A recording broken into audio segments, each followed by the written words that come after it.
Welcome to On Second Thought. I'm John Price, and I'm here with our pastor, Jay Hackett, where every week we take a deeper dive into life at Peachtree Corners Baptist Church. Whether we're talking about the latest sermon, upcoming events, or just whatever's on Jay's mind, this is your insider look at our church, our staff, and what makes PCBC your church on the corner. So join our conversation as we help you find community, purpose, and growth. Let's get into it. Hello, and welcome to episode 60 of On Second Thought. 60, that's a mile marker. It is. It's almost how old you are. Almost. Not far. Yeah. No, it is a mile marker, I'm right? feeling it, yeah. 60 feels good. Yeah, you wanted this to be a singing episode. I did. It is not going to be. I got voted down on that, but I wanted that. Yeah. I may break into song at some point. I voted for all of y'all, just in your absence, by the way. No, we are just a week away from the fall. As far as our activities starting. Yeah, everything kicking back up. We are scrambling to get everything ready. We've got our Wednesday night classes. We're about to get those ready to go for signups, and I just sent the list of meals for the fall to Brian to kind of sign off on. And just all the little Did you get behind anything back the on scenes. the survey? Yeah. I mean, we had about 15 people vote, which is fine. But gave us a little bit of direction. We had a few more ideas than we had weeks for, so we wanted to give that, give our folks the opportunity to sound off on it and some new ideas to add to it. So, but we're excited about that. But this next Wednesday is going to be the night of worship, and that's always just a great kickoff for the semester. Wednesday night at 6:30 to 7:30. So there'll be childcare, and we try to keep right on time so that parents can pick up their kids and the workers don't have to wait late. And then the next week we start on the 12th with all of our activities, children, youth, and all the stuff. Bible studies and classes. Yeah, it's cool. I'm excited. I lead a what we call journey group. It's kind of that small group Bible study, and I've had 8 to 10 guys now that are part of that, and this is our first year to break off from that. And so it's a 3-year curriculum that we go through, and I've got 4 of my guys that have made it all 3 years, and so we're starting a second. So group. You've gone 3 years with those guys. I've been 3 years with the main guys, and all but one of them stuck with me. One of them ended up moving away. And so he was a little heartbroken that he couldn't finish it off, but the other ones have stuck it out, and we've got another group that's going to be starting up, and Jim Butler is going to be leading that group that'll start this fall. And so just, it's really neat to watch, because the idea behind that group is that you grow personally and then you lead someone else, which sounds biblical. Yeah. I believe that's kind of the Timothy. way that Jesus wanted us to get this stuff. So it'd be neat to kind of watch that, and I'm bringing in some new guys. I've got some second-year guys and some third-year guys, but I'll bring in some first-year guys that'll come as well. And so just really neat to kind of see that start and, see what God does with it in the days ahead.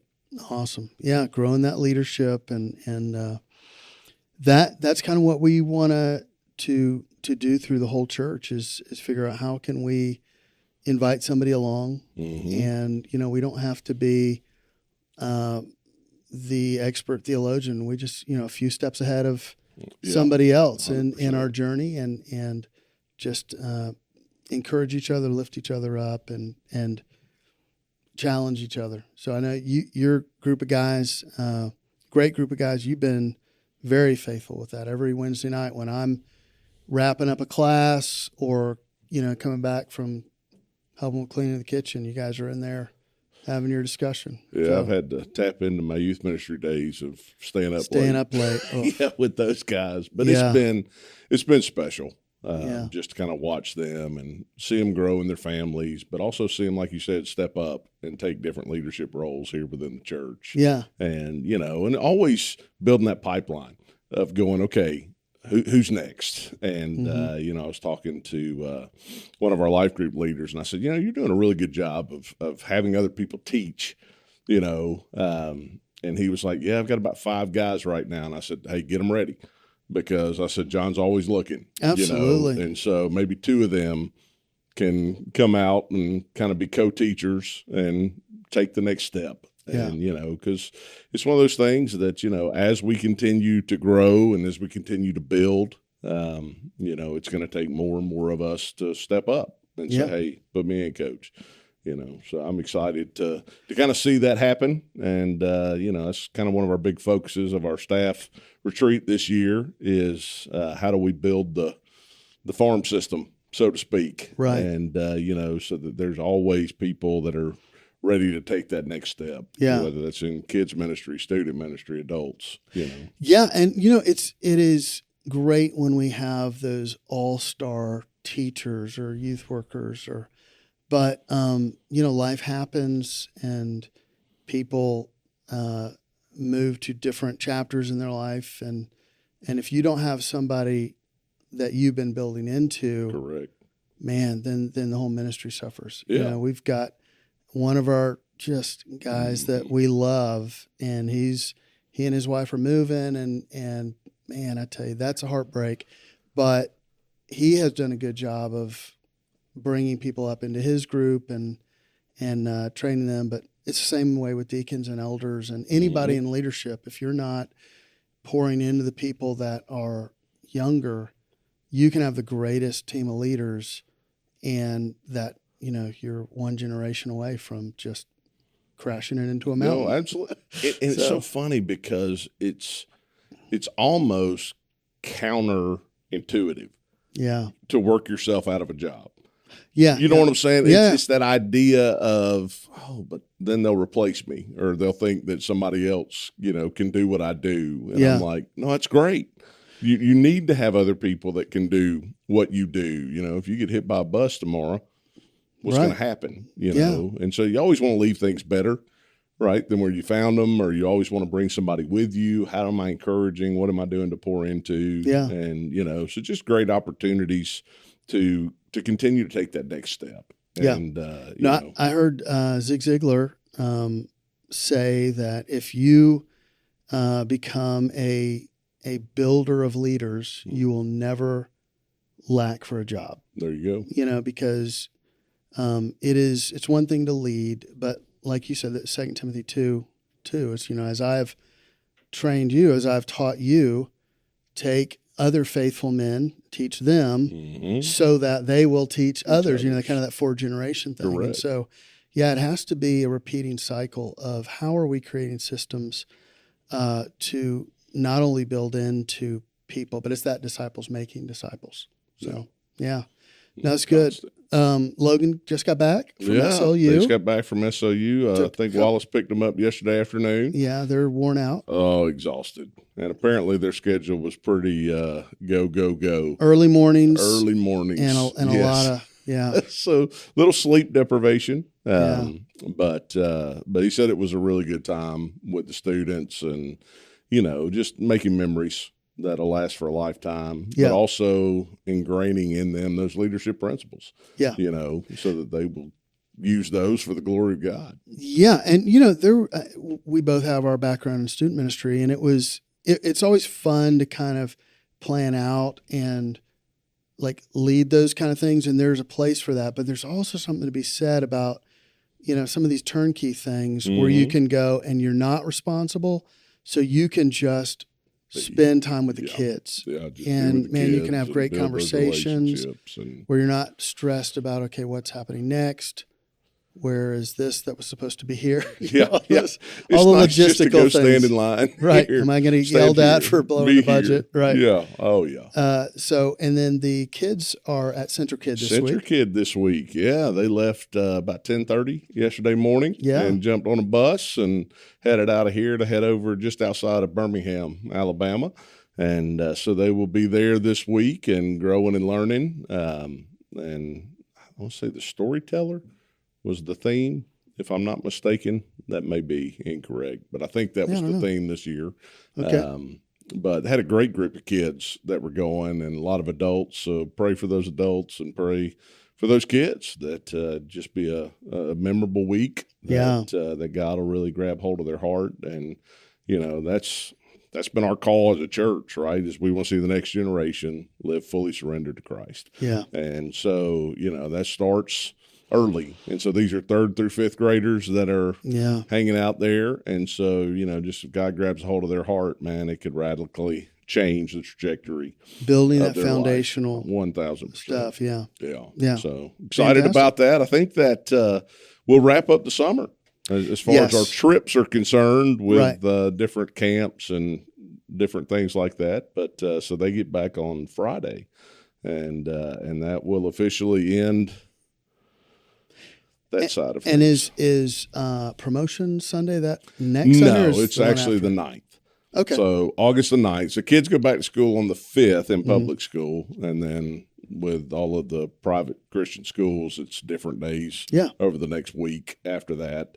But August the 9th will be the big promotion Sunday. And so that's when everybody will head to their new classes. It's only works for kids and students, right? I mean, adults don't ever progress up. We just change the sign, on the outside of there. Yeah, we've got which we may need to do that again, by the way. We are. So we have our life group leader lunch Sunday. Okay. And one of the things, I was standing at the welcome desk Sunday, and Chris Liu was looking at the class descriptions. He was like, we might need to change some of the descriptions on this. He's like, my class, it says 20s and 30s, and I don't know that we have any 20s.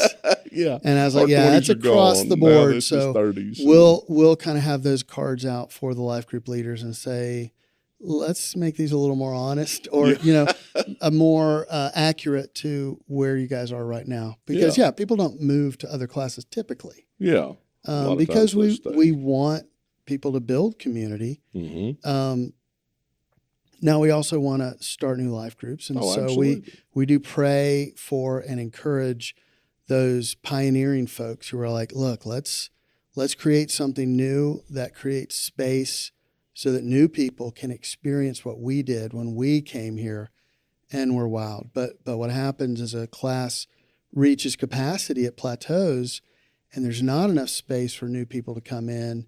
And instead of it feeling like this magical thing that, their predecessors felt, the people that are already in the room, they feel like outsiders. Correct. I was at a church and I had a friend that was in his late 70s. He was a Vietnam vet, and he had been at that church for 30 years, he and his wife.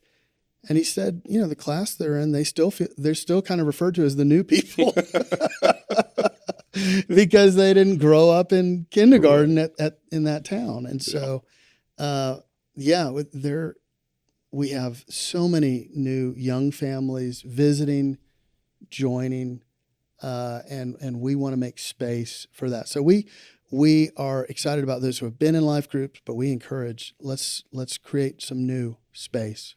As well. Yeah. Just a great opportunity for more people to get connected. Yep. Right. I mean, if community is our sweet spot, then that's where it happens. Yeah. It always happens at that life group level. It's where it starts. Yeah. 100%. Yeah. And what's cool is we get more people that get connected to a life group sometimes before they do get connected to the church. Absolutely. And then you have people that get connected to the church that we have to encourage them. Yeah. Hey, get connected in the life group. Well, and even in ministries, there's kind of the stated progression of, join the church, join a life group, join a ministry.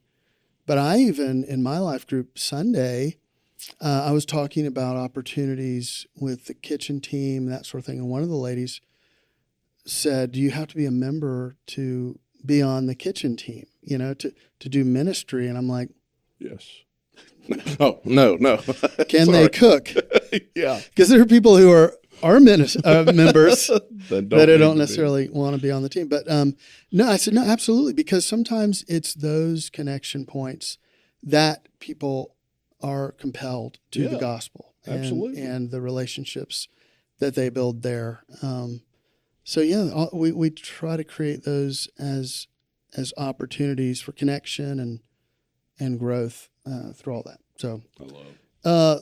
Let's talk about this last Sunday. You took a little time off. Wallace gave the message. Wrapped up the Fully Equipped series. Did a great job. Yeah, Colossians 4. Really just wrapped up Colossians 4 for us. Talked about the 3 different relationship with God. Yeah, what does that look like? Yeah, how's our prayer life? The vertical relationship, and we talked about how do you pray, persistently and carefully, watchfully, each one of those things it talks about there in Colossians chapter 4. Which I thought was, it's powerful to think about going, okay, how is my prayer life? And really how much time am I spending? Am I carving out any time that's to get alone with God? And, and personally, I always think about, how much of my time is spent where I'm the one doing all the talking, and sometimes it's like, all right, well, prayer is a conversation. And, I have a tendency to dominate a conversation. And so it's no different with God sometimes. I'm just like, hey, okay, I've said all I need to say. Yeah. See ya. Yeah. Kind of a thing. But that vertical relationship is what affects our horizontal relationships towards unbelievers, And so he's like, walk wisely. It's like seasoned with grace. How do we approach people? How do we interact with people, especially not knowing where they are on their spiritual journey, and recognizing, hey, I don't want to be a reason that it's a stumbling block for them not to come to Christ. Right. That your actions need to match your words. Absolutely. Yeah. And so, how do we walk in that grace and just give people the benefit of the doubt and just, we've talked about it on this podcast so many times. How do we stay curious? How do we just, hey, let's hear some questions, tell me about what's going on. Right. And he quoted, I believe Francis Schaeffer was who he quoted in the sermon, but he just talked about if I had an hour with somebody, I'm going to spend the first 55 minutes asking questions. Right. So that I can give them assistance, give them what they need in the last 5. Yeah. And so sometimes we just jump to conclusions or we assume this is what you need. And it's like, no, spend some time getting to know people. And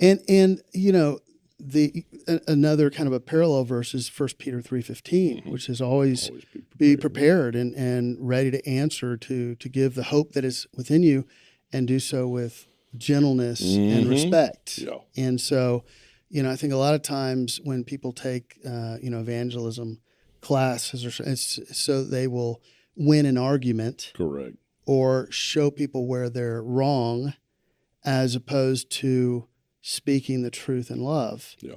And, that's what we see in the gospel. And that's what,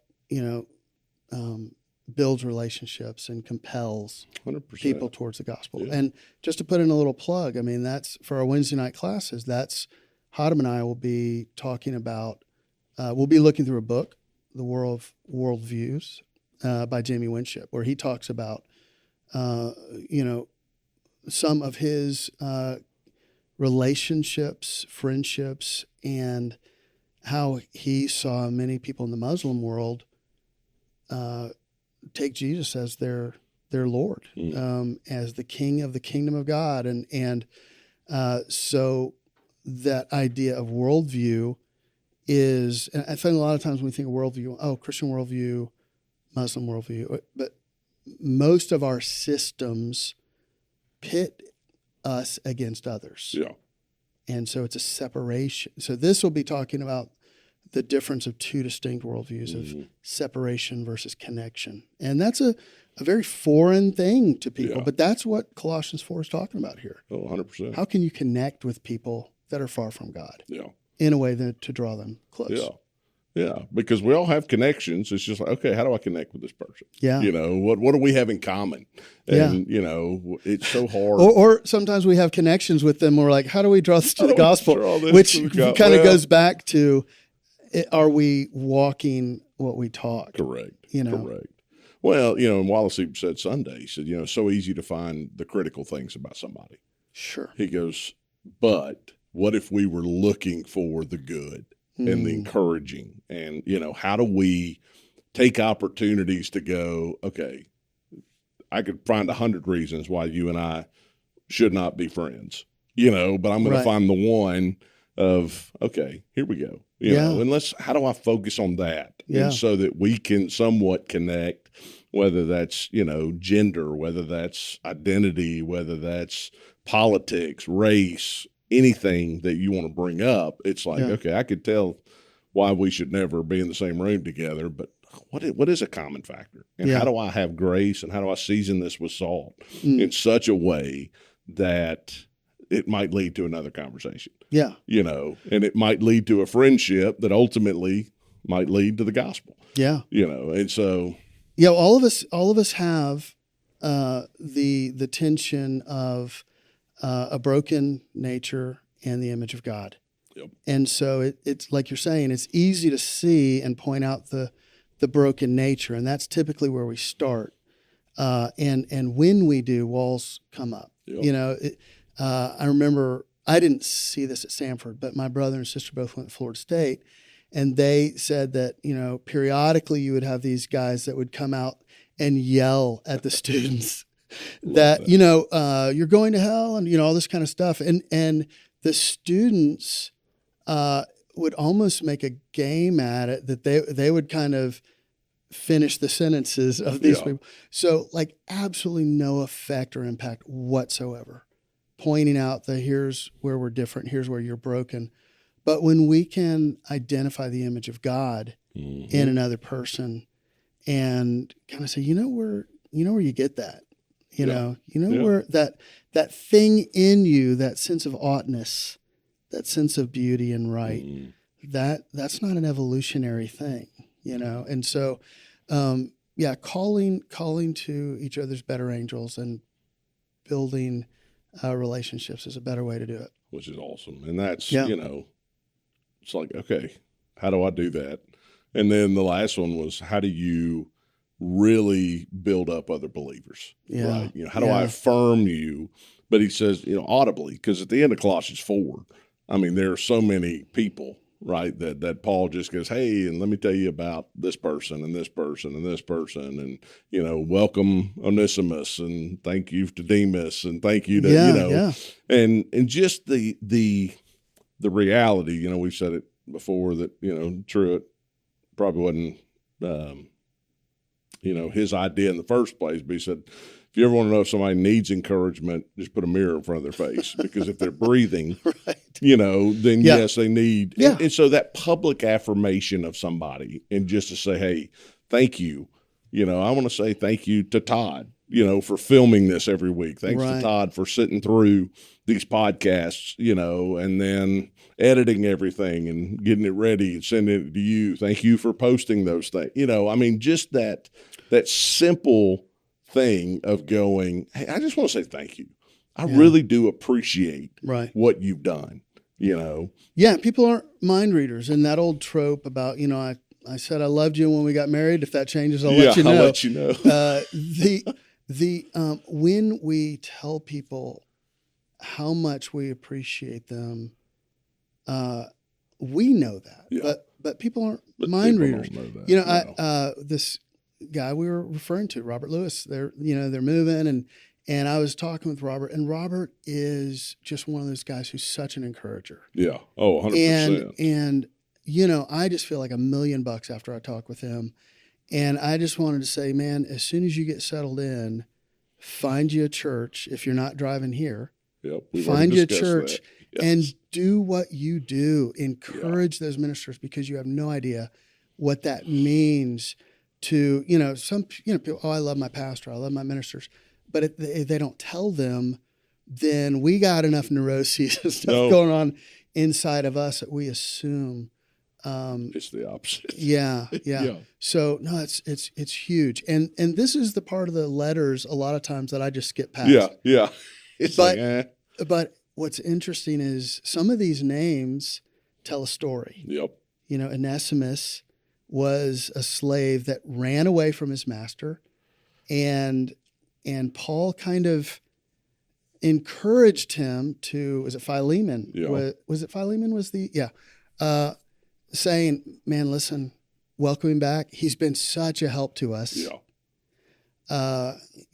And Demas is one that we talked about earlier, that Demas says hi and welcome. Well, in another letter, it talks about how Demas was more in love with the world than with the gospel. And so he drifted away. And so sometimes those people that are with us for a season, we can't assume that they're just going to keep going. So that is the importance of iron sharpening iron, of keeping accountable with folks. And as people, if we see them start to drift, say, hey, tell me what's going on. This isn't like you, or what are you dealing with? And having those honest, but that he names these, and we can, and Mark is another one. Yeah. He gave up on Mark, right? And then early on. Back. Yeah. Yeah. So as we see this, one, it kind of testifies to the veracity, to the history of this. This isn't fairy tales. These were real people. Yeah. But also the stories behind them can tell us even more gold in that. Yeah. Well, he kind of brought it up. He said, and he named him, and I can't think of his name off the top of my head right now, so I was trying to look up there for a second. But his scribe that would go and hand the letters to everyone. Yeah. And he said, and he even thanked him in here. He said, how cool would that have been? Because this would have been read. And he goes, I am assuming that he's standing there in the room and he's hearing Paul say, hey, man, that's my boy right there. Love on him. Thank you for him. And just it always, it's good, to be affirmed. Doesn't matter if it's our spouse. It doesn't matter if it's our kids. It doesn't matter if it's our boss, just anything where it's like, thank you. Yeah. Thank you. Even somebody getting over in front of you that gives you the fingers, these fingers, not the finger, right. And, or just acknowledges and says, thank you. That sometimes can be the most affirming. It's like, you are so welcome. Thank you for acknowledging, just that little thing sometimes can affirm somebody and go, hey, man, I needed that today, And we don't always, it's not always going to be on time, but I think it's still timely. So, correct. There's been times where I have been thinking about a teacher that was a big influence on me, and it may have been 10 years ago. And I'm like, you know what? I need to let this guy know. So I've called my parents and said, hey, find out this guy's phone number. And I called him and said, look, you made such an impression on me. Thank you for all that you did. And he was 10 years separated. He was in a different role. But that, it meant so much to him. It meant so much to me to be able to say it. Correct. And it kind of sparked up a new friendship, or re-sparked. But, or even going back to your parents, because Lord knows when you're in the house, you're not appreciative. No. You don't realize what they do. So to be able to come back and say, hey, thank you for this. I didn't understand it at the time. Correct. But I can see the need for it. I am who I am because of what you did. And so if you want to help pay for therapy, no. There are, there are things, right, that we can look back on and appreciate. So it's not always going to be in the moment that we say thank you. No. But everybody likes to be recognized. Yeah. And so if God lays somebody on your heart, even as you're watching this today, just send them a text, give them a phone call. Right. Heaven forbid, get a piece of paper and write them a letter. It's kind of old school, and you got to hope the pigeon comes by and takes it out of your hand. But, we haven't done action steps in a couple episodes. I don't think this is a good action step. It is. Think of someone, say yes, whether it's your pastor or your life group leader or a parent or, somebody from your past that you can go back to and say thank you. Hey, just thanks for what you've done. Yeah. Yeah, that's huge. No, great series. It was packed going through those 4 chapters of Colossians, but I'm thankful for that. And this Sunday we'll kick off a new series called Faith Under Pressure. And so we've been talking about gearing up. And so now as things kick back in, classes start back up, traffic gets heavy again, different things in life. It's how do we take what we've been fully equipped with and how do we now go make a difference? Yeah. And so the pressures that are around us, they're not going away. There's going to be more and more and more things that are kind of coming at us. And, we may fall from time to time, but it's how do I get back up? How do I stand? How do I continue to move forward? Yeah. So we're going to kind of take a brief 3,000-foot view of the life of Daniel and talk about what does it look like to be under pressure and how can we live that out on a daily basis, right. and just be reminded of it. So excited to kick off the new series on Sunday.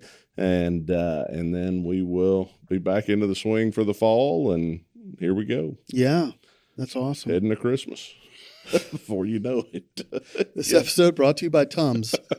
as we talk about pressure, just thinking about all that is we can hand those out. That would be kind of fun. Yeah, just give them rolls of Tums to everybody as they come in.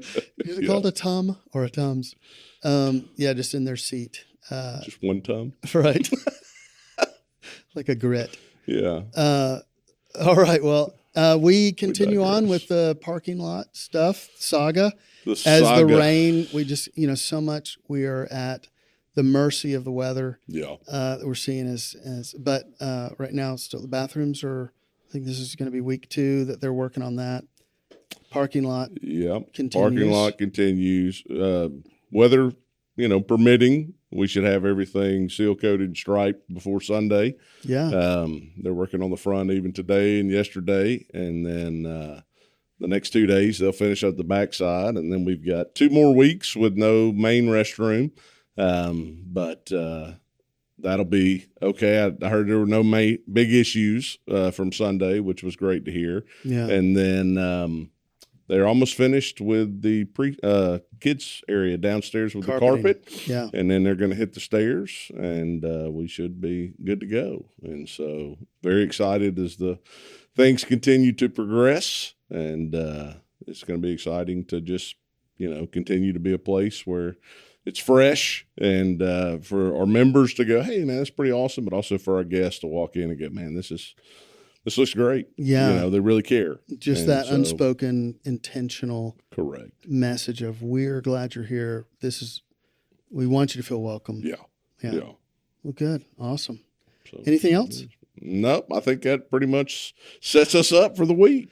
We squeezed 2 minutes of content into 40. Into 42. Yeah. We should be good. All right. Well, thank you for joining us in this episode. Thank you for being a part of PCBC. And I hope that you will draw some action steps out of what we discussed today, whether it was from Wallace's message in how you connect with those who are outside of the faith, or how you connect and encourage and challenge those who are walking alongside you, or your vertical relationship with God and what that looks like, praying honestly. But thank you, and we hope that you have a great rest of your day. God bless. Well, that's it for this episode of On Second Thought. Thanks for hanging out with us. If you enjoyed the conversation, be sure to like, subscribe, and share this with a friend. If you have a question or thought, drop it in the comments below. We'd love to hear from you. If you'd like to find out more about your church on the corner, check us out at pcbchurch.org. We'll be back next week with more. So until then, have a great week and God bless.